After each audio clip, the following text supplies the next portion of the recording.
आर्यन सेजल को अंश के साथ दादी के घर छोड़कर ऑफिस निकल जाता है। विवेक कार चलाते हुए, भाई उसके बाप से आज बात करने चलना है ना? आर्यन, हाँ यार चलना है। कल मैंने सेजल को झूठ बोला कि मैंने बात कर ली है उसके बाप से। विवेक, क्यों भाई, झूठ क्यों बोला भाभी से?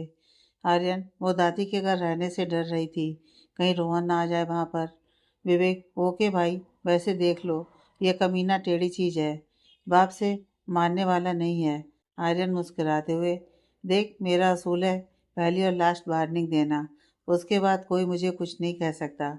अगर समझाने के बाद भी नहीं माना तो बाप और बेटा दोनों जाएंगे काम से। विवेक मुस्कुराते हुए, ठीक है भाई, फिर 2 मिनट रुक कर। वैसे भाई एक बात पूछूं? आर्यन, पूछ। विवेक, भाभी को इन जल्लादों के साथ रखने का लॉजिक समझ नहीं आया मुझे। उनके बीच रहकर भाभी का डर कैसे कम होगा? आर्यन, एक बात बता, अगर तुझे वहम हो जाए कि कहीं भूत है तो वो तेरा वहम कैसे खत्म होगा? विवेक, शायद वहां पर दोबारा जाने से। आर्यन, भाई अगर किसी को हॉरर मूवी से डर लगता है तो तू उसका डर कैसे भगाएगा? विवेक, उसके साथ बैठकर हॉरर मूवी देखूंगा मैं तो मजे से, शायद उसका डर भाग जाए। आर्यन, बस भाई, जैसे लोहे को लोहा काटता है वैसे ही सेजल के मन से डर भगाने के लिए जल्लादों को डराकर रखना पड़ेगा, वो भी सेजल के सामने। विवेक सिर खुजाते हुए, कुछ कुछ तो समझ आया, कुछ कुछ नहीं। आर्यन हंसते हुए, कोई नहीं, धीरे धीरे समझ आ जाएगा। बस इतना समझ ले, सेजल को इस घर में एक पल के लिए भी अकेला नहीं छोड़ना। विवेक, समझ गया भाई। आर्यन मुस्कुरा देता है। दोनों रोहन के पापा के ऑफिस पहुंचते हैं। थोड़ी देर बाद वो मेहरा कंपनी के मालिक के सामने बैठा हुआ था। बड़े बड़े बिजनेसमैन जो गैर कानूनी धंधे करते थे, उनकी आर्यन कमजोर कड़ी अपने पास रखता था। रोहन के पापा मिस्टर रंजीत मेहरा आर्यन से, यहाँ किस लिए आए हो? मेरे बेटे से तो उसकी खुशी छीन ली। आर्यन, सुन, मेरी सेजल कोई सामान नहीं है जिसका सौदा किया था तूने उसके चाचा से मिलकर। यह सुनते ही रंजीत मेहरा घबरा सा जाता है कि आर्यन को सच्चाई कैसे पता चली। रंजीत मेहरा, यहाँ किस काम से आए हो? आर्यन, यह हुई ना बात, सीधे पॉइंट टू पॉइंट आने की। अपने बेटे को समझा दे कि आइंदा से उस घर के आसपास भी नजर ना आए जब तक सेजल उस घर में है। रंजीत मेहरा, और अगर मैं ऐसा ना करूं तो? आर्यन अपने चेहरे पर मुस्कुराहट लाते हुए, कुछ नहीं, मेरा काम था तुझे समझाना, समझना ना समझना तेरे ऊपर है। मैं एक ही बार बोलता हूँ, जो मेरी पहली और लास्ट वार्निंग होती है।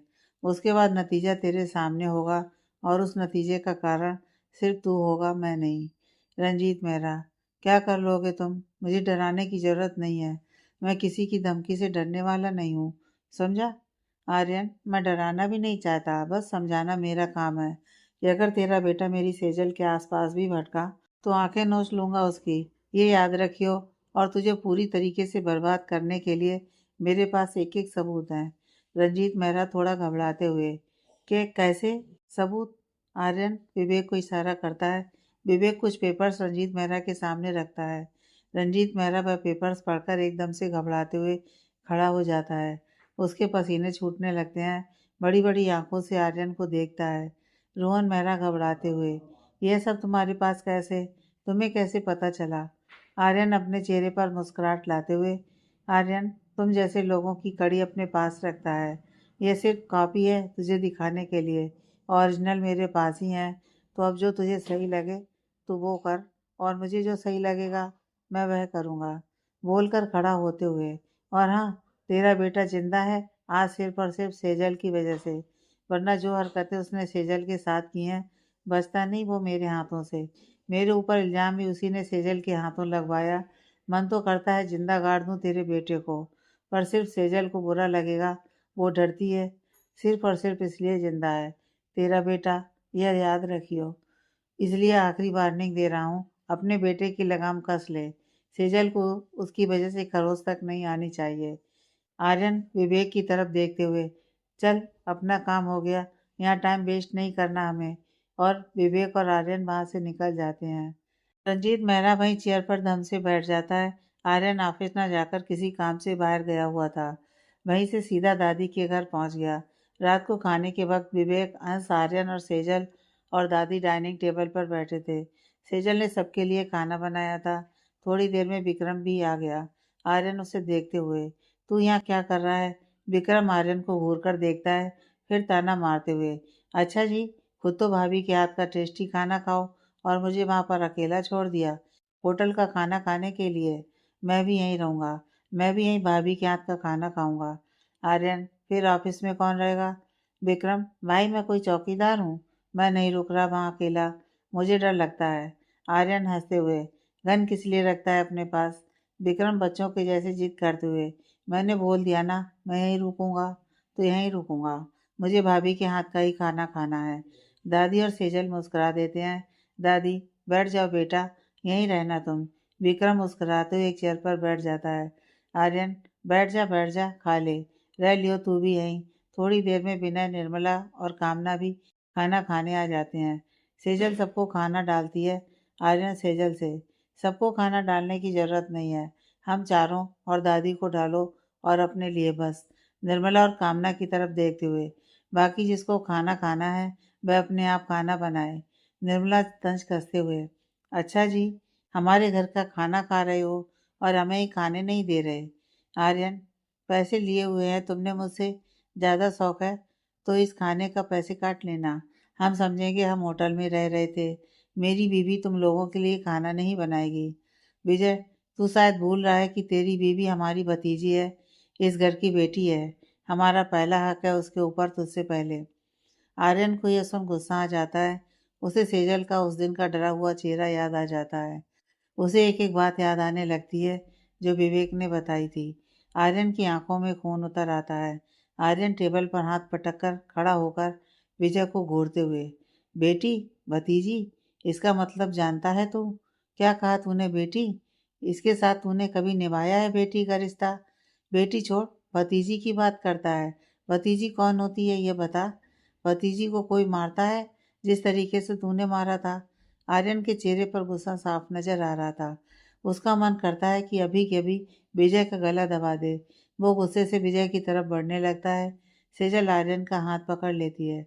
आर्यन ने देख सेजल को देखता है। सेजल नामे से हिला देती है।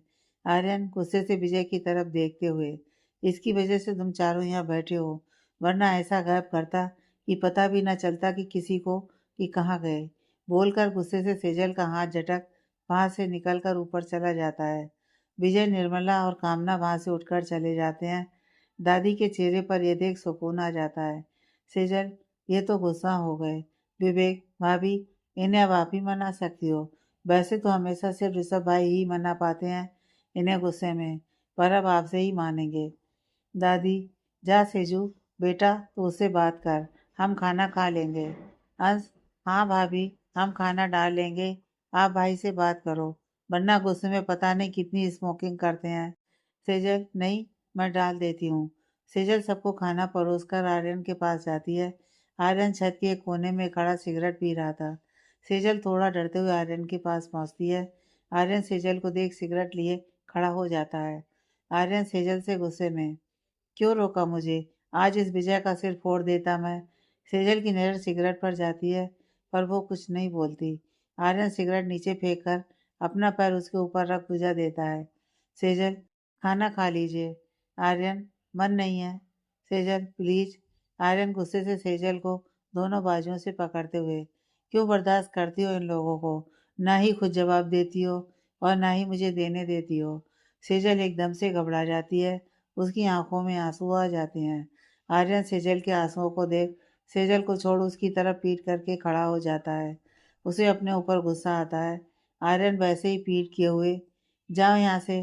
सेजल रोते हुए, सॉरी। आर्यन अपने आप को संभालते हुए थोड़ी तेज आवाज में, प्लीज जाओ यहाँ से। सेजल एकदम से डर जाती है। वो रोते हुए, मुझसे गुस्सा मत होइए, प्लीज मत होइए गुस्सा। आर्यन के सुनते ही उसकी आंखों में आंसू आ जाते हैं। वो झट से पलटकर बिना कुछ सोचे समझे सेजल को हक कर लेता है। सेजल भी आज पूरे हक के साथ उसकी पीठ पर हाथ रखकर हक कर लेती है। आर्यन को जैसे ही ये महसूस होता है, उसके चेहरे पर आंसुओं के साथ एक मुस्कुराहट भी आ जाती है। आर्यन वैसे ही हक किए हुए, तुमसे गुस्सा नहीं हूँ, बस बुरा लगता है तुम्हारे लिए कि तुम किसी की बात का जवाब क्यों नहीं देती, क्यों रहती हो हमेशा डर डर कर। सेजल कोई जवाब नहीं देती। आर्यन और सेजल काफी देर तक ऐसे एक दूसरे की बाहों में खड़े रहते। अगर वहां पर विवेक न आया होता तो विवेक सीढ़ियों से ही आते हुए। भाभी, मुझे सोना कहाँ है? इतना सुनते ही सेजल आर्यन से अलग होकर अपने आंसू पोंछने लगती है। विवेक तब तक पूरा छत पर दरवाजा पार करके आ गया था। आर्यन विवेक को घूरते हुए, हम नीचे नहीं आते क्या? मन में, आज पहली बार तो सेजल ने हक से इतने करीब आने दिया था। साला कबाब में हड्डी बनकर आ गया। अब विवेक को क्या पता आर्यन उसे क्यों घूर रहा है। भाई, नींद आ रही है। आज तो घुस गया पता नहीं कौन से रूम में सोने। विक्रम भी उसी के साथ चला गया। सेजल घबराते हुए विवेक की ओर देखते हुए, भैया, वो मैंने दिन में 2 ही कमरे साफ किए थे, अंश भैया के साथ मिलकर। आर्यन, देख, मैं तो किसी के साथ रूम शेयर नहीं करने वाला, पहले बता दूं। मुझे नहीं आती किसी से चिपक कर नींद। विवेक शरारत भरी मुस्कुराहट लेकर तिरछी नजर से देखते हुए, भाई, फिर सेजल की तरफ इशारा कर। पक्का चिपक के नहीं सोओगे? आर्यन उसकी बात का मतलब समझते हुए उसे घूर कर देख चुप रहने का इशारा करता है। सेजल, जिसने अभी तक इन बातों पर ध्यान नहीं दिया था, भैया, मैं एक कमरा और है, उसे साफ कर देती हूँ, बस 10 मिनट लगेंगे। विवेक, भाभी, आप कल कर देना, आज मैं अंश के वाले रूम में ही सो लेता हूँ। सेजल, एक बेड पर आप 3 कैसे? विवेक, भाभी, हम तो सो जाते हैं कैसे भी, डोंट वरी, बोलकर नीचे चला जाता है। अब आर्यन और सेजल वापस अकेले रह जाते हैं। सेजल आर्यन को देखने में हिचकिचा रही थी। आर्यन, तुमसे गुस्सा नहीं हूं मैं। सेजल सवालिया नजरों से आर्यन को देखती है। आर्यन, मुझे गुस्से में कंट्रोल नहीं रहता। अगर कोई तुम्हें कुछ बोलेगा तो छोड़ूंगा नहीं उसे मैं, चाहे तुम कुछ भी कहो। आर्यन को अपनी यूं परवाह करते देख सेजल की आंखों में आंसू आ जाते हैं। डरते हुए, मेरे लिए क्यों इतना सोचते हो आप? आर्यन सेजल की आंखों में देखते हुए, प्यार करता हूँ तुमसे, इसलिए। सेजल ये सुन अपनी नज़र चुराने लगती है। आर्यन के फेस पर मुस्कुराहट आ जाती है। आर्यन, चले नीचे, भूख लगी है। सेजल हामे सिर हिलाकर चलने लगती है। आर्यन थोड़ा दूर पर साथ में चलते हुए, तुम्हारी गर्दन नहीं दुखती? जब देखो सिर हिला देती हो। सेजल नामे सिर हिला देती है। आर्यन की हंसी छूट जाती है। सेजल आर्यन को यूं देख बच्ची के जैसा मुंह फुला लेती है। आर्यन ने देख खुद से ही, अभी भी बचपना है इसमें तो। जल्लादों ने बचपन जीने ही कहाँ दिया होगा इसे। आर्यन मुस्कुराते हुए सेजल के साथ नीचे आ जाता है। सेजल नीचे जाकर खाना गर्म कर आर्यन के साथ खुद भी खाती है। खाना खाकर आर्यन ऊपर रूम में सोने चला जाता है। सेजल जाकर किचन समेट देती है, जो बाद में निर्मला फैलाकर चली गई थी। सेजल दादी के रूम में सोने जाती है। दादी अभी जाग रही थी। दादी सेजल को वहां देखकर चौंक जाती हैं। दादी चौंकते हुए, तू यहाँ क्या कर रही है सेजू? सेजल, दादी, सोने आई हूँ। दादी, यहाँ क्यों आई है सोने? मैं वही पूछ रही हूँ। सेजल चौंकते हुए, फिर कहाँ जाऊंगी? मैं तो यहीं सोती हूँ ना दादी। आर्यन कहाँ सो रहा है? सेजल, ऊपर रूम में। दादी, तो तू उसके पास जा बेटा, यहाँ क्यों सो रही है? फिर एक पल रुककर, तेरे और आर्यन के बीच सब सही है ना? तुम दोनों ने अपनी मर्जी से शादी करी है ना? यह सुन सेजल बिल्कुल चुप हो जाती है। वो क्या जवाब दे, उसे समझ में नहीं आता। वो घबरा जाती है। सेजल कुछ सोचकर झूठ बोल देती है। हाँ दादी, सब ठीक है, वो मेरा मन था आपके साथ सोने का तो। दादी, बेटा आर्यन क्या सोचेगा, जा तू उसी के रूम में सो। दिन में तो वो भी काम पर चला जाता है, रात को ही टाइम होता है उसके पास कि तुझसे बात कर सके। नई नई शादी हुई है तुम दोनों की, तू और मैं तो दिन में भी बात कर लेंगे बेटा। सेजल, दादी, उन्होंने खुद कहा है कि मैं आपके साथ सो जाऊं। दादी, सेजू, तू तो समझा कर, उसने तुझे बेशक हाँ बोली होगी, पर कहीं ना कहीं उसे बुरा लग रहा होगा। उसे तेरे साथ टाइम स्पेंड करने का मन होगा, पर तेरा दिल नहीं दुखाना चाहता होगा। सेजल, नहीं, मैं बुरा नहीं मानेंगे। दादी से सेजल को घूरते हुए, अब तू मेरी बात भी नहीं मानेगी। सेजल सिर झुकाकर, ठीक है दादी, जाती हूँ, बोलकर ऊपर चली जाती है। डरते डरते आर्यन के रूम का दरवाजा खोलती है तो आर्यन पूरे बेड पर शर्टलेस होकर फैला हुआ सो रहा था। सेजल आहिस्ता से दरवाजा वापस बंद कर देती है। सेजल खुद से ही, मैं कहाँ सोऊं, यहाँ तो कोई दूसरा रूम भी नहीं है। नीचे खाली रूम में सोई तो दादी को पता चल जाएगा, और इस रूम में भी आर्यन जी के साथ कैसे सो सकती हूँ? क्या सोचेंगे? वह तो पहले ही बोलते हैं कि उन्हें रूम शेयर करना पसंद नहीं है। सेजल को सोचकर वापस नीचे दादी के रूम में जाती है। दादी, अब क्या करने आई है? सेजल हिचकते हुए, दादी, वह तकिया और चादर चाहिए था, ऊपर रूम में है नहीं। दादी, ले ले। सेजल अलमारी से चादर और तकिया लेकर ऊपर आर्यन के रूम में चली जाती है। आर्यन गहरी नींद में सो रहा था। सेजल दरवाज़ा अच्छे से बंद कर धीरे धीरे अंदर आती है। वहीं बेड के पास नीचे चादर बिछाकर तकिया लगाकर सो जाती है। इधर दादी खुद से मुस्कुराते हुए, सेजू, तुझे तो पता भी नहीं बेटा कि तू झूठ नहीं बोल पाती। जानती हूँ कुछ तो गड़बड़ हुई है जब तेरी शादी आर्यन से हुई थी, पर खुश हूँ कि तेरी शादी आर्यन से ही हुई। दूरी तो ख़त्म हो ही जाएगी तुम दोनों की। आधी रात को आर्यन की नींद खुलती है तो नीचे सेजल को सोता देख चौंक जाता है। आर्यन सेजल को सोता देख मुस्कुरा रहा था। सेजल सोते उसे बहुत ही प्यारी लग रही थी। फिर थोड़ी देर बाद वो सोचकर वो सेजल के पास जाता है। सेजल को दोनों हाथों से गोद में उठाकर बेड पर सुला देता है और खुद नीचे सो जाता है। सुबह सेजल की नींद खुलती है तो खुद को बेड पर सोता देख चौंक जाती है। वो एकदम से घबराते हुए इधर उधर देखती है। उसे आर्यन नीचे बेफिक्री से सोता हुआ दिखता है। सेजल समझ जाती है कि आर्यन ने ही उसे ऊपर सुलाया है। सेजल के चेहरे पर मुस्कुराहट आ जाती है। उसे आर्यन का खुद के लिए कंसल्ट केयर बहुत अच्छा लग रहा था। वो बेड से उठकर नीचे दादी के रूम में चली जाती है। उसके कपड़े तो दादी के रूम में रखे थे। दादी भी अभी सो रही थी। सेजल अलमारी से कपड़े निकालकर नहा धोकर तैयार होकर किचन में आ जाती है। किचन में सबके लिए नाश्ता बनाती है। थोड़ी देर में ही वहाँ विवेक, विक्रम और अंश आ जाते हैं। विक्रम तो नाश्ता करके ऑफिस के लिए निकल जाता है। विवेक और अंश वहीं सोफे पर पसरकर टीवी देखने लगते हैं। आर्यन भी थोड़ी देर नीचे तैयार होकर आता है। इधर आर्यन का आना हुआ, वहीं निर्मला और विजय का अपने कमरे से बाहर निकलना। निर्मला आर्यन को देखते हुए किचन में चली जाती है। सेजल तब तक किचन में नहीं थी। निर्मला किचन में खाना देखती है तो सेजल ने उन सबके लिए खाना नहीं बनाया था। निर्मला मन में, ज़्यादा चर्बी आ गई है इस सेजल में। एक बार जाने दे इस गुंडे को काम पर, इसे तो मैं सीधा करती हूँ। आर्यन डाइनिंग टेबल पर बैठ, सेजल खाना दे दो, आज थोड़ा ज़रूरी डील के चक्कर में जाना है। सेजल दादी के साथ दादी के रूम से बाहर आती हुई, हाँ जी अभी लगाती हूँ। आज निर्मला को किचन में देख सेजल के साथ किचन में चला जाता है ताकि निर्मला सेजल से कुछ ना बोल सके। निर्मला किचन में चाय बना रही थी। अंश को देख निर्मला सेजल से कुछ नहीं बोलती। अंश सेजल के साथ किचन से नाश्ता लेकर आता है। आर्यन, दादी और सेजल वहीं बैठकर नाश्ता करते हैं। विवेक भी वहीं आकर बैठ जाता है।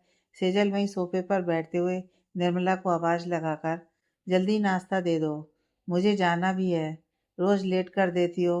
निर्मला बाहर चाय का कप लेकर आते हुए, इतनी जल्दी तो चाय ही बन सकती है, विजय लाओ वही दे दो, अब तो नाश्ता भी नसीब नहीं होता, बोलकर चाय पीने लगता है।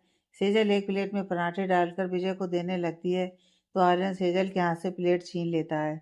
आर्यन सेजल को देखते हुए, उनके हाथ हैं, तुमने भी सुबह उठकर जल्दी बनाया ना नाश्ता हमारे लिए, वो भी बना सकते हैं अपने लिए। सेजल, पर घर तो एक ही है। आर्यन सेजल को घूर कर देखता है तो सेजल चुपचाप वापस बैठ जाती है। आर्यन विवेक से, विक्रम कहाँ है? विवेक, भाई वो तो गया ऑफिस। आर्यन, तो तू यहाँ क्या कर रहा है? तू भी चला जाता, मैं तो आ ही जाता। विवेक मुस्कुराते हुए, ऋषभ भाई के ऑर्डर भूल गए क्या?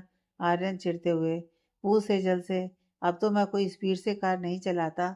आज भाई वो भाभी के सामने चलाई होगी आपने कार ठीक, हमें आप पर यकीन नहीं है। अगर आपको कुछ भी हो गया ना तो ऋषभ भाई उल्टा लटका देंगे हमें। विवेक, हाँ, एक तो 2 बार गलती से आप अकेले निकल गए, जानबूझकर थोड़ी ना जाने देंगे अकेले आपको। दादी, क्या हुआ, अकेले क्यों नहीं जाना इसे? विवेक, दादी, भाई ना बहुत गंदे तरीके से कार चलाते हैं, 2-3 बार एक्सीडेंट भी हो चुका है भाई का। आर्यन खड़ा होते हुए विवेक से, अगर मेरी तारीफें हो गई हो तो चलें, नया सफ़र भी जाना है। सेजल झट से, मैं भी चलूँ वहाँ, बोलकर देखती है तो सब उसे ही देख रहे थे। सेजल ने आज पहली बार खुद से खुद की कोई इच्छा बताई थी। दादी सेजल में यह बदलाव देख खुश हो जाती हैं, पर सेजल सबको अपनी तरफ ऐसे देखते हुए घबरा जाती है और चुप होकर बैठ जाती है। आर्यन, इसमें डर क्यों गई? चलो, सेजल के चेहरे पर मुस्कान आ जाती है। आर्यन, अभी तो मैं और विवेक किसी डील के लिए जा रहे हैं, 2-3 घंटे के बाद जब वहाँ से निकलेंगे तो फ़ोन कर देंगे, तुम अंश के साथ आ जाना।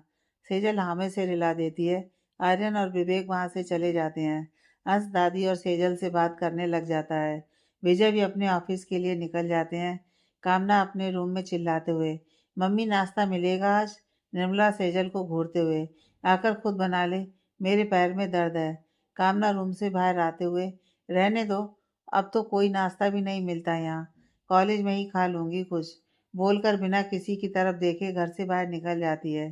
अंश या देख, भतीजी को ही तमीज सिखा रही थी बचपन से, बेटी को भी थोड़ी तमीज सिखा देती तो कम से कम खाना ना देती, तबीयत का तो पूछ ही लेती। तेरा निर्मला अंश को घूरते हुए, तू होता कौन है मुझे कुछ बताने वाला या मेरी बेटी को तमीज सिखाने वाला? अंश, होता तो कुछ भी नहीं हूँ, पर मुझे ना आदत है टांग बीच में अड़ाने की। और हाँ, अपनी आंखें अपने कंट्रोल में रख, भाभी को घूरने के चक्कर में कहीं तेरी आंखें गायब ही ना हो जाएं। यह सुन दादी की हंसी निकल जाती है। निर्मला दादी को घूरते हुए, अम्मा तुम ही ज्यादा सह दे रही हो इन गुंडों को, भूलो मत घर में जवान लड़की भी रहती है, इन चार चार गुंडों को घर में रहने दिया। दादी, अपनी बेटी की फिक्र हो रही है, जब दिन दहाड़े वो रोहन नाम का गुंडा इस घर में मेरी संजू के साथ बदतमीजी भरी हरकत करता था, तब तुम्हें कुछ नहीं हुआ? अंश, वैसे भी हमें तेरी बेटी में कोई दिलचस्पी नहीं है, समझी? बस तू अपनी बेटी को संभाल, उसकी नीयत ठीक नहीं है आर्यन भाई को लेकर। आर्यन भाई की खिसक गई तो गई तेरी बेटी कान से, बोलकर सेजल और दादी को लेकर रूम में चला जाता है। निर्मला इधर कुड़ते हुए बैठी रह जाती है। सेजल घर का काम करने लगती है तो अंश करने नहीं देता। निर्मला यह देखे देखे कुड़ी जा रही थी। सेजल लंच बनाने के लिए किचन में जाती है। अंश उस वक्त दादी के साथ बैठा हुआ था। पीछे से किचन में निर्मला भी आ जाती है और सेजल का हाथ पीछे से पकड़ घुमाते हुए पीछे कसकर पकड़ लेती है। सेजल की चीख निकल जाती है। चाची, चाची छोड़िए, निर्मला गुस्से से दांत भींचते हुए, ज्यादा पर निकल आए हैं तेरे। यार पति क्या बन गया, हवा में उड़ने लग गई तू। तो सेजल के आंसू निकलने लगते हैं। निर्मला, अगर इस घर में रहना है और चाहती है कि तेरी दादी बिल्कुल ठीक रहे, तो अपने खाने के साथ हमारा खाना भी बना दियो, समझ गई? सेजल दर्द से, जी चाची जी। निर्मला उसको तेज से धक्का देकर वहां से निकल जाती हैं। सेजल निर्मला के धक्के को संभाल नहीं पाती, वो सामने दीवार से टकरा जाती है, जिससे हल्की सी उसके माथे पर चोट लग जाती है और वहां रखे बर्तन नीचे गिर जाते हैं। बर्तन गिरने की आवाज़ सुनकर अंश किचन में भागता हुआ आता है। सेजल के माथे पर चोट देख, क्या हुआ भाभी, ये कैसे लगी? सेजल घबरा जाती है। अंश इधर उधर देखता है तो तब तक तो निर्मला किचन से निकल चुकी थी। सेजल घबराते हुए, मेरा पैर फिसल गया था तो दीवार से टकरा गई। अंश सेजल को किचन से ले जाकर दादी के रूम में बैठाता है और उसके माथे पर बैंडेज कर देता है। सेजल, मैं खाना बनाती हूँ। अंश, भाभी, हम तो नया सफ़र निकल रहे हैं, खाना वही खा लेंगे, दादी के लिए मैं मंगवा देता हूँ, आप रेस्ट करो थोड़ी देर। दादी, तुम दोनों जाओ आराम से, निर्मला बना देगी मेरे लिए। सेजल कुछ नहीं बोलती। अंश ने कैब बुक कर ली थी। अंश और सेजल थोड़ी देर में नया सफ़र के लिए निकल जाते हैं। अंश सेजल के साथ नया सफ़र पहुंचता है। अभी वहां पर आर्यन और विवेक नहीं पहुंचे थे। सेजल वहां पार्क में बैठे बुजुर्गों के पैर छूकर मिलती है। सेजल उनकी बातों का जवाब सिर्फ हाँ या नहीं में दे रही थी। अंश सेजल को वहाँ आर्यन और ऋषभ के बने केबिन में ले जाता है। सेजल और अंश वहीं बैठ जाते हैं। तभी छोटू भागता हुआ आकर सेजल की गोद में बैठ जाता है। छोटू, हाय प्रिंसेस। सेजल धीरे से मुस्कुराते हुए, हाय छोटू, आपके सिर में चोट कैसे लगी? सेजल, ऐसे ही गिर गई थी मैं। छोटू, प्रिंसेस, आपको पता है आप जितनी सुंदर हो उतनी अच्छी आपकी आवाज़ है, आप मेरी गर्लफ्रेंड बनोगी? सेजल मुस्कुरा देती है। अंश छोटू को घूरते हुए, तुझे शर्म नहीं आती मेरी भाभी पर लाइन मारता है? बेटा बच्चा है, शर्म कर लिया कर थोड़ी, तेरी भी भाभी लगेगी। छोटू बड़े ही स्टाइल से, जो करे शर्म उसके फूटे करम। यह सुनकर आर्यन, जो बस अभी दरवाजे से एंटर ही कर रहा था, छोटू को गोद में उठाकर, अच्छा बच्चू, यानी कि तुझे शर्म नहीं आती? छोटू, नहीं भैया, जो करे शर्म उसके फूटे करम। आर्यन उसे गोद में उठाए हुए उल्टा लटकाते हुए, चल फिर उतार कपड़े, पार्क का एक राउंड लगा, 2 चॉकलेट ले जा। छोटू, आपको शर्म नहीं आती मुझे नंगा घुमाओगे लड़कियों के सामने, मेरी सेम सेम हो जाएगी। आर्यन, क्यों? जब तू पित्तू सा होकर मेरी बीवी को खुलेआम छेड़ सकता है तो मैं तुझे नंगा नहीं घुमा सकता? और वैसे भी तूने ही कहा है ना कि तुझे शर्म नहीं आती, बोलकर आर्यन हंसते हुए छोटू की टी शर्ट उतारने लगता है। अंश और विवेक वहाँ खड़े हंस रहे थे। छोटू चिल्लाते हुए, प्रिंसेस बचाओ, आपका गुस्से वाला पति मेरी बेइज्जती करवा देगा यहाँ लड़कियों के सामने। कोई भी लड़की फिर मेरी गर्लफ्रेंड नहीं बनेगी। अंश यह सुन हंसते हुए, बेटा किसी की बीवी को छेड़ोगे तो उसका पति तो यही करेगा, भुगत अब गुस्से वाले पति का गुस्सा। सेजल छोड़ दीजिए इसे, बच्चा है। आर्यन बच्चा है तो बच्चा बनकर रहे, हरकतें तो इसकी बच्चों वाली नहीं है। 8 साल का भी नहीं हुआ, गर्लफ्रेंड पटानी है इसे। बेटा अभी तो दूध के दांत भी नहीं टूटे तेरे, गर्लफ्रेंड बनाएगा मेरी बीवी को। छोटू मासूम सा चेहरा बनाते हुए, भैया आप अपनी बीवी से प्यार नहीं करते ना। आर्यन ने सुन सेजल को देखता है जो नीचे फरस की तरफ देख रही थी। आर्यन तू मतलब की बात किया कर। छोटू अगर आप अपनी बीवी से प्यार करते तो उनकी बात मानकर मुझे छोड़ देते। फिर सेजल की तरफ देखते हुए, आपका पति आपसे प्यार नहीं करता, तभी आपके कहने से भी मुझे नहीं छोड़ रहे, देख लो। अंश और विवेक यह सुनकर हंसने लगते हैं। अंश आर्यन से, भाई ये लड़का है बहुत चालाक, देख लो अपने बचने का तरीका ढूंढ ही लिया। अब या तो भाभी की सुनो या इसे सजा दो। छोटू ने देखा कि आर्यन का ध्यान अंश की तरफ है तो वो अपने दांत से आर्यन के हाथ को काटकर आर्यन की गिरफ्त से जल्दी से दूर होता हुआ वापस सेजल की गोद में भागकर जा बैठा। आर्यन उई करते हुए छोटू की तरफ घूर कर देखता है। छोटू अपना चेहरा सेजल के दुपट्टे से छिपा लेता है। आर्यन छोटू से, बेटा सिर्फ आखिरी बार छोड़ रहा हूँ, अगली बार बिना टी शर्ट और बिना पैंट के घुमाऊंगा। अंश और विवेक हंसते हुए कभी आर्यन के हाथ की तरफ तो कभी सेजल की तरफ देखते हैं। सेजल तो उनका यह रिएक्शन का कारण समझ नहीं पाती, पर आर्यन समझ जाता है। आर्यन मुस्कुराते हुए अंश को देखते हुए, हो गया तुम दोनों का, तो कुछ ऑर्डर कर दो, खाना भूख लगी है। अंश भाई बस आपका ही वेट कर रहे थे, अभी करता हूँ। अंश और विवेक रूम से बाहर निकल जाते हैं। आर्यन छोटू को घूरते हुए, ओए मजनू मेरी बीवी का, अब निकल बाहर मेरी बीवी के पल्लू से। छोटू हल्का सा दुपट्टा हटाकर आर्यन को देखता है। आर्यन सीरियस लुक देते हुए, होमवर्क हो गया आज का? छोटू दांत दिखाता हुआ मासूम सा फेस बनाकर, अभी करने ही जा रहा था। आर्यन अपने हाथ से इशारा कर, निकल जल्दी वरना बर्थडे पर कोई गिफ्ट नहीं मिलेगा। छोटू जल्दी से सेजल की गोद से उतरकर, नहीं नहीं जा रहा हूँ। क्या प्रिंसेस हमेशा बातों में लगा लेती हो मुझे, अपने पति से बातें करो अब, बोलकर जल्दी से वहां से भाग जाता है। सेजल तो चौंकते हुए छोटू को देखती रह जाती है। आर्यन वहीं सामने चेयर पर बैठते हुए, नौटंकी है एक नंबर का ही है, बोलकर बिना सेजल की तरफ ध्यान दिए अपना हाथ रगड़ने लगता है। सेजल ने आर्यन से धीरे से, ज्यादा तेज लगी क्या? आर्यन मुस्कुराते हुए, सेजल को देख ना, किसी और ने तो इससे भी तेज काटा था। सेजल को आर्यन से पहली मुलाकात याद आ जाती है। वो घबराते हुए नजरें नीची कर लेती है। आर्यन सेजल की चोट पर ध्यान देते हुए, दर्द तो नहीं हो रहा इसमें? सेजल आर्यन की तरफ देखकर नामे सिर हिला देती है।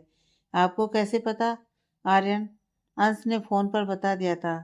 सेजल, हाँ, हाथ की तरफ इशारा करते हुए, आपको दर्द? आर्यन मुस्कुराते हुए, अरे नहीं, यह तो थोड़ा सा है, अभी ठीक हो जाएगा थोड़ी देर में। सेजल नजरें नीची किए हुए, वो सॉरी। आर्यन, किस लिए?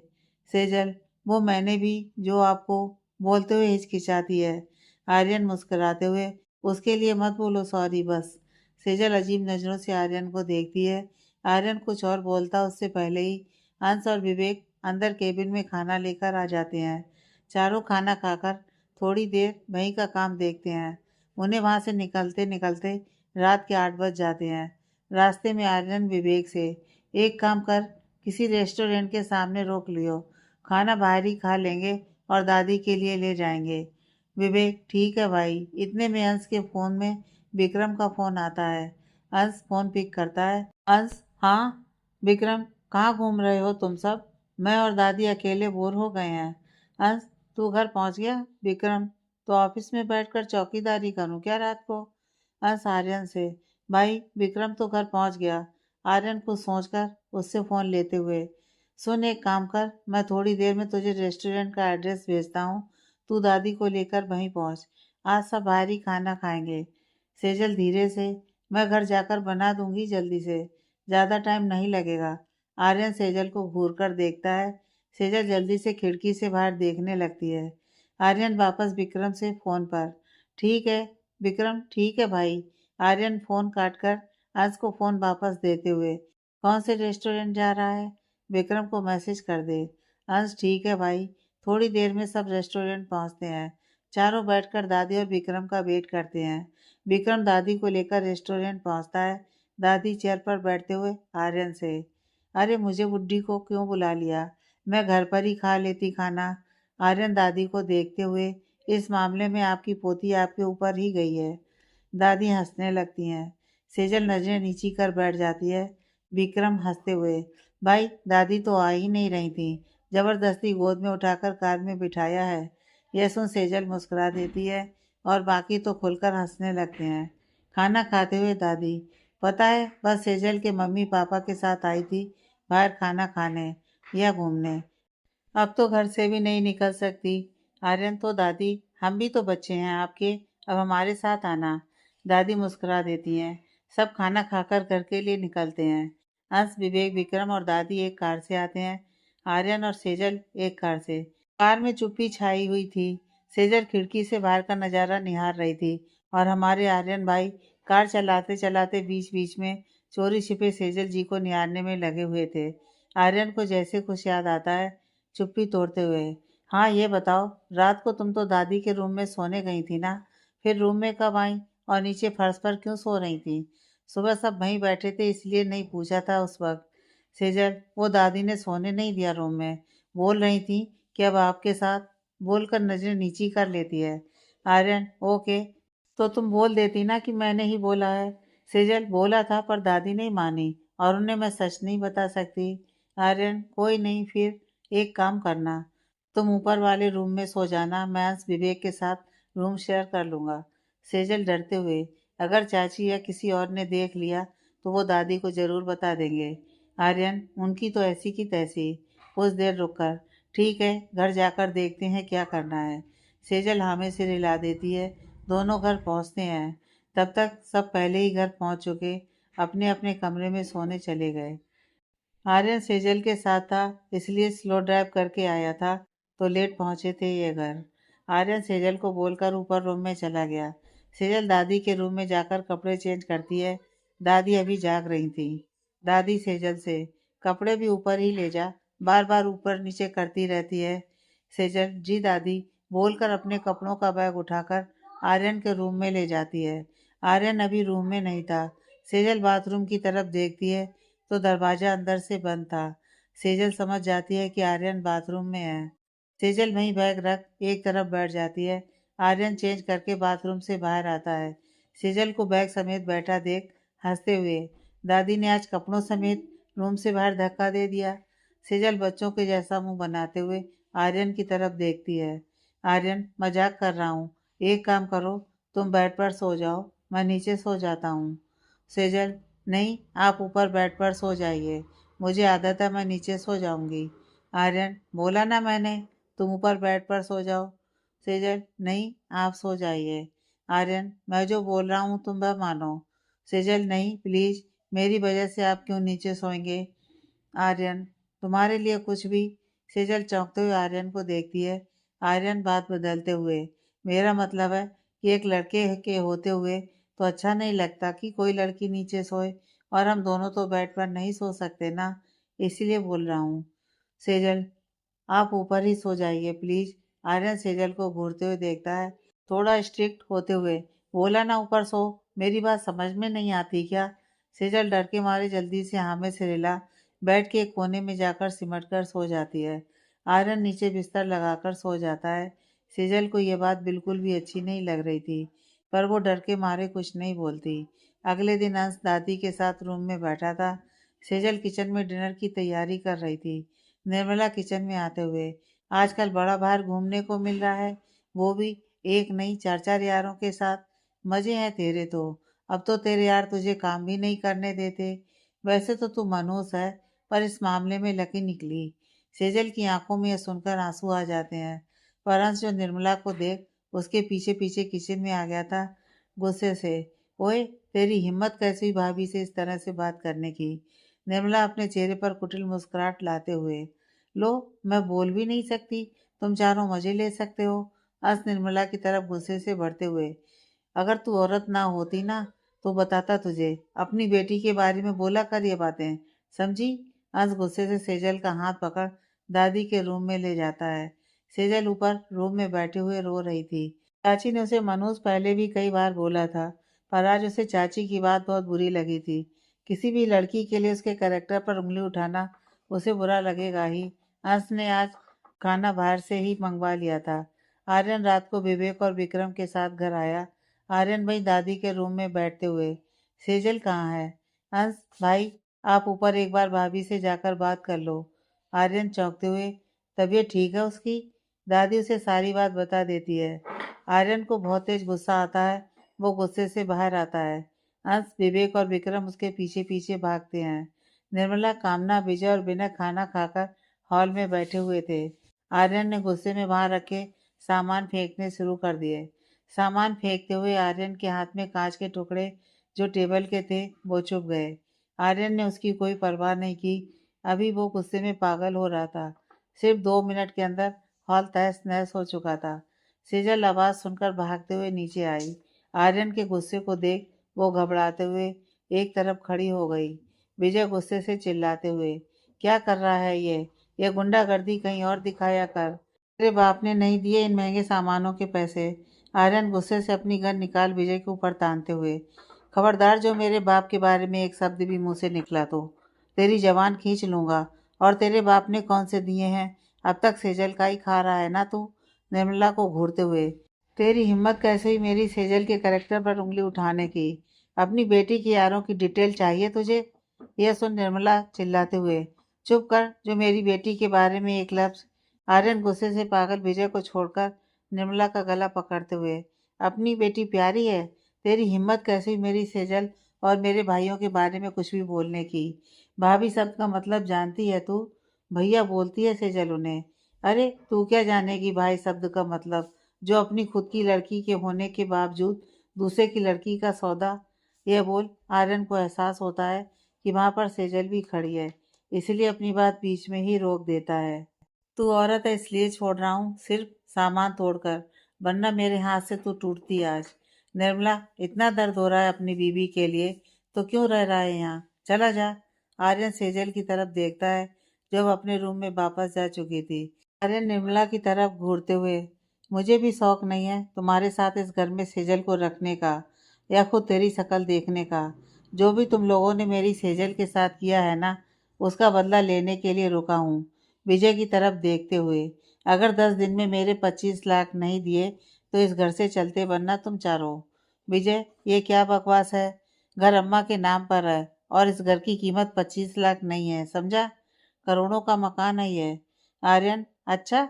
विवेक, इसके मुंह पर पेपर्स फेंक कर मार, जिसमें इसके बेटे ने साइन किए हैं कि अगर पेमेंट ना देने के बाद भी ये मकान मुझे नहीं देंगे तो कहाँ जाना है इन्हें? अंश भाई, जेल, वो भी पूरी फैमिली।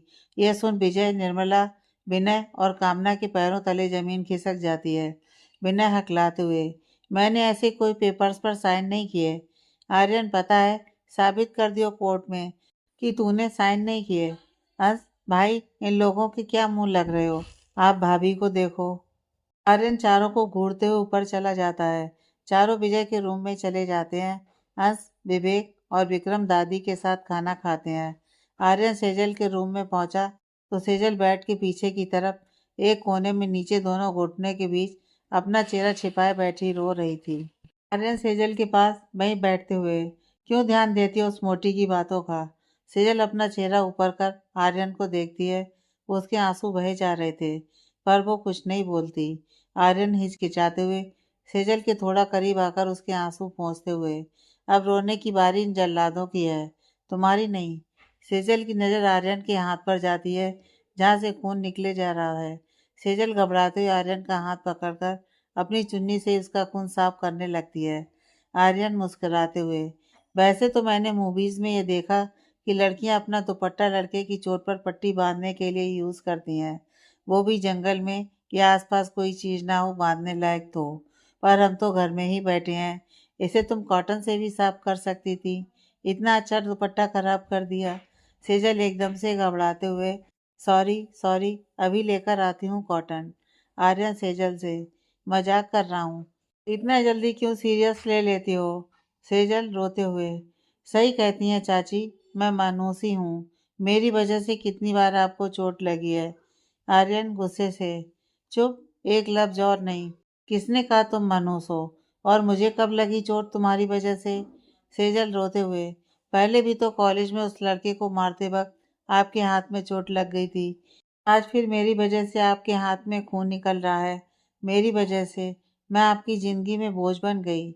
मेरी वजह से ही आपको चाचा चाची की इतनी बातें सुननी पड़ती हैं। आर्यन गुस्से में। चुप, बिल्कुल चुप। तुम्हारी वजह से नहीं, मुझे कभी कोई चोट नहीं लगी। तुम्हारी वजह से मैं खुश हूँ। समझ रही हो तुम? तुम्हारी वजह से हम चारों का एक टाइम टेबल बना है। तुम्हारी वजह से हम चारों ने कोई सलीका सीखा है। वरना कब उठना, कब सोना, हमारा कोई टाइम टेबल नहीं था। कभी खाना खा लिया, कभी नहीं। तुम क्यों अपने आप को मनहूस बोले जा रही हो? खबरदार जो मेरी सेजल को तुमने मनहूस बोला तो। सेजल चौंकते हुए आर्यन को देखती है, पर डरकर चुप हो जाती है।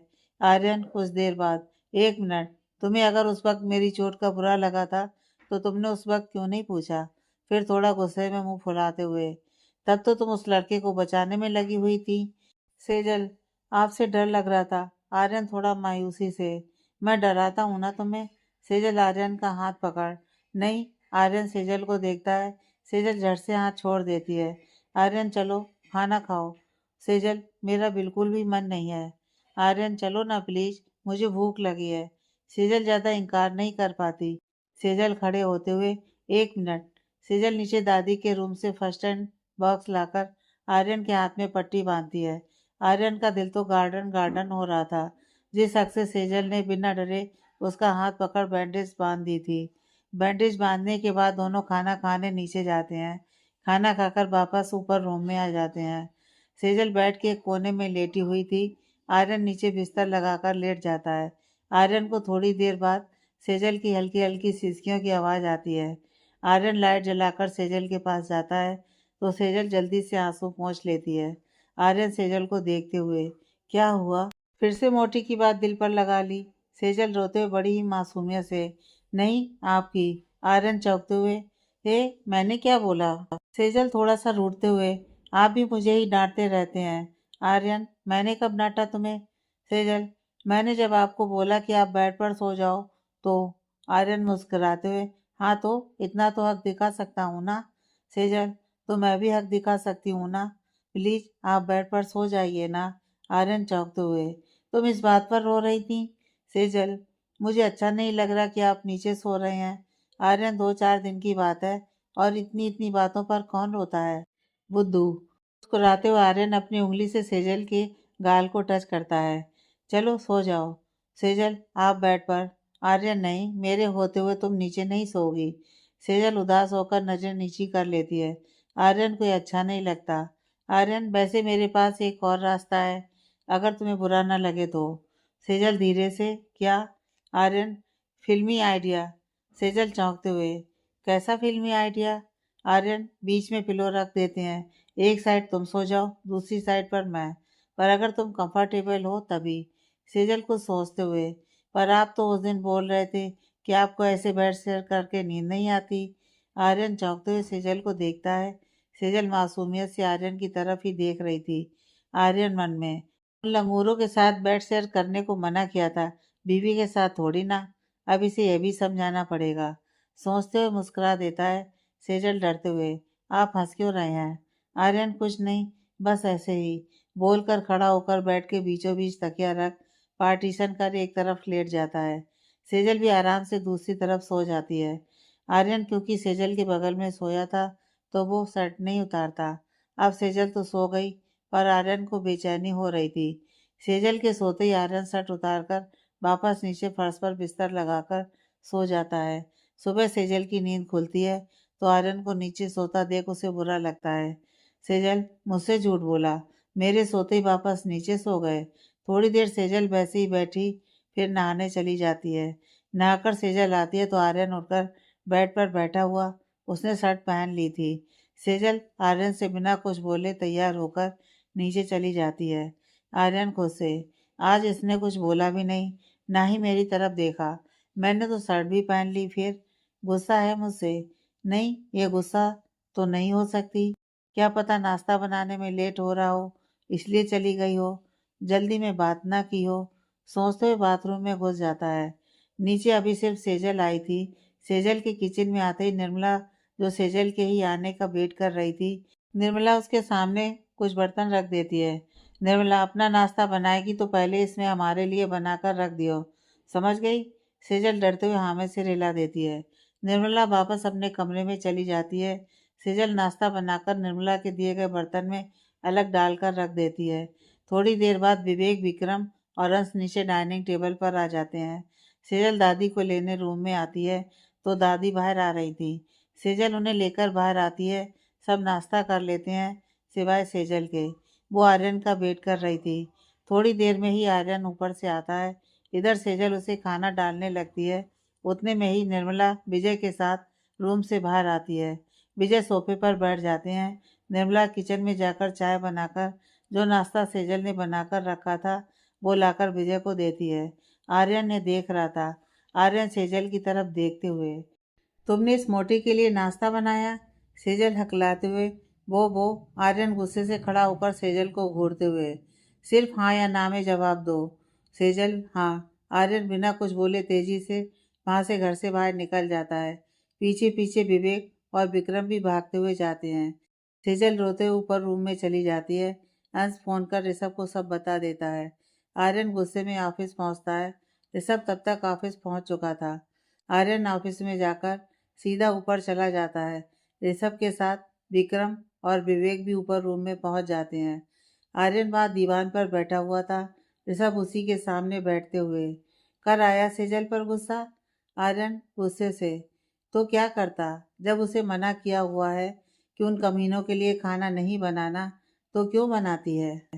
ऋषभ, तुझे भी तो हम मना करते हैं कि गुस्सा मत किया कर, मत किया कर इतना। तू सुनता है हमारी? आर्यन, अब इसमें मेरा गुस्सा कहाँ से आ गया?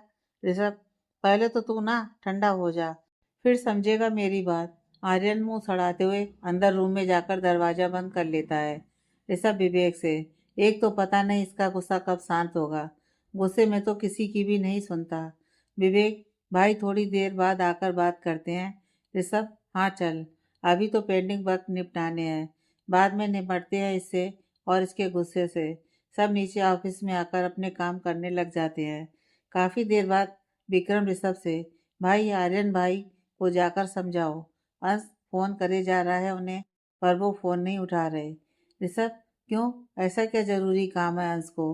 विवेक, भाभी ने अभी तक खाना नहीं खाया। ऋषभ गुस्से से ऊपर आता है।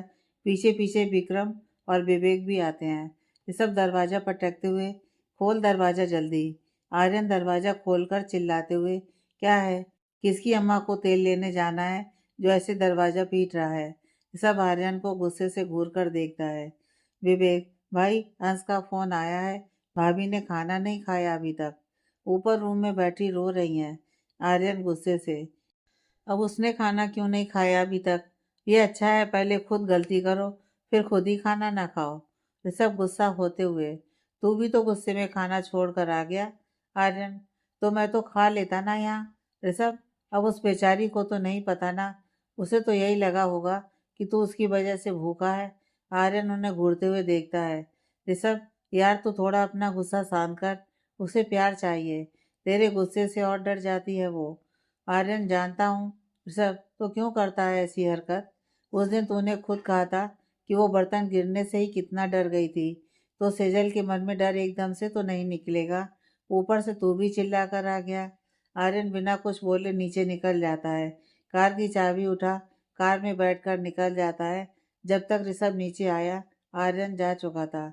ऋषभ विवेक और विक्रम को घूरते हुए देखता है। विक्रम, अब उसमें हमारी क्या गलती है? भाई इतनी जल्दी में तो चले गए, हमें टाइम ही नहीं मिला उनके पीछे जाने का।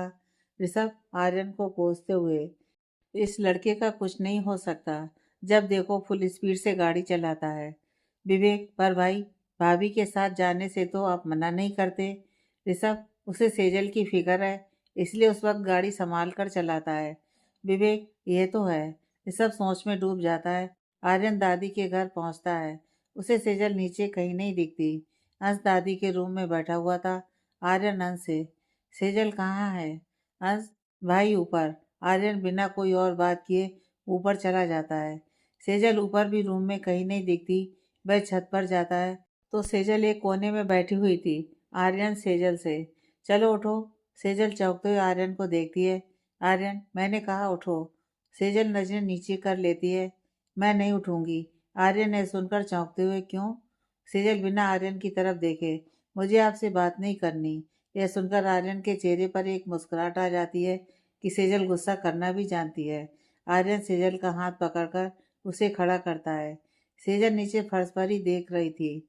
आर्यन इसी पल के लिए तो तरस रहा था कि सेजल उस पर हक से गुस्सा करे। दोनों एक दूसरे से रूठे मनाए। आर्यन मुस्कुराते हुए, गुस्सा हो? यार, जब मैंने मना किया कि उनका खाना नहीं बनाना तो क्यों बनाया? बुरा नहीं लगेगा कि तुम्हें मेरी फिक्र ही नहीं, बस उन निकम्मों की फिक्र है। सेजल नजरें नीचे किए हुए ही, तो मुझे भी तो बुरा लगता है। यह सुन आर्यन चौंक कर सेजल को देखते हुए, किस बात का? सेजल डरते हुए, आप भी तो मुझसे झूठ बोलते हो। आर्यन, मैंने क्या झूठ बोला? आर्यन को लगता है कि सेजल को रोहन वाली बात पता चल गई। सेजल, रात को झूठ बोलकर ऊपर लेट गए और मेरे सोते ही वापस नीचे फर्श पर सो गए। आपको नीचे फर्श पर सोता देख मुझे भी बुरा लगता है। आर्यन ने सुन चौंक जाता है, अपना माथा पीटते हुए। इसका मतलब तुम सुबह से मुझसे इस बात पर गुस्सा हो? सेजल हाँ में सिर हिला देती है। आर्यन, इसी गुस्से की वजह से तुमने उस मोटी के खानदान का खाना बनाया? सेजल फिर से हाँ में सिर हिला देती है। आर्यन थोड़ी तेज आवाज में, खबरदार जो मुझसे बदला लेने के लिए उनका कोई काम किया तो। सेजल एकदम से डरकर रोते हुए, बदला नहीं ले रही थी, वो चाची ने। आर्यन, पहले चुप करो। सेजल अपने आंसू पोंछती है। आर्यन सेजल का हाथ पकड़ नीचे लेकर जाता है। अंश दोनों को देखते ही, भाई खाना लगा दूं अब भाभी का? आर्यन गुस्से से उसे घूरते हुए, भाभी का चमचा, कभी इस भाई की फिक्र करी है इतनी? मेरा मत पूछियो, मैं भी तो भूखा हूँ सुबह से। आर्यन दांत दिखा देता है। सेजल, मुझे भूख नहीं है। आर्यन मुस्कुराते हुए सेजल का हाथ, जो अभी भी पकड़ा हुआ था, पकड़े हुए घर के बाहर ले जाकर कार में बिठा देता है। अंश पीछे पीछे आकर, भाई कहाँ? आर्यन मुस्कुराते हुए सिर्फ मुंह हिलाकर, ताकि सेजल को ना सुनाई दे। डेट पर। अंश आर्यन की बात समझ जाता है। अंश मुस्कुराते हुए, फिर मैं ऑफिस जा रहा हूँ, यहाँ क्या करूँगा? आर्यन ठीक है बोलकर कार में बैठ निकल जाता है। अंश मुस्कुराते हुए घर के अंदर दादी को बताने जाता है। ऊपर अपने रूम की विंडो से यह सब कामना देख रही थी। वो बहुत बुरी तरह से चिढ़ जाती है। आगे की कहानी नेक्स्ट पार्ट में।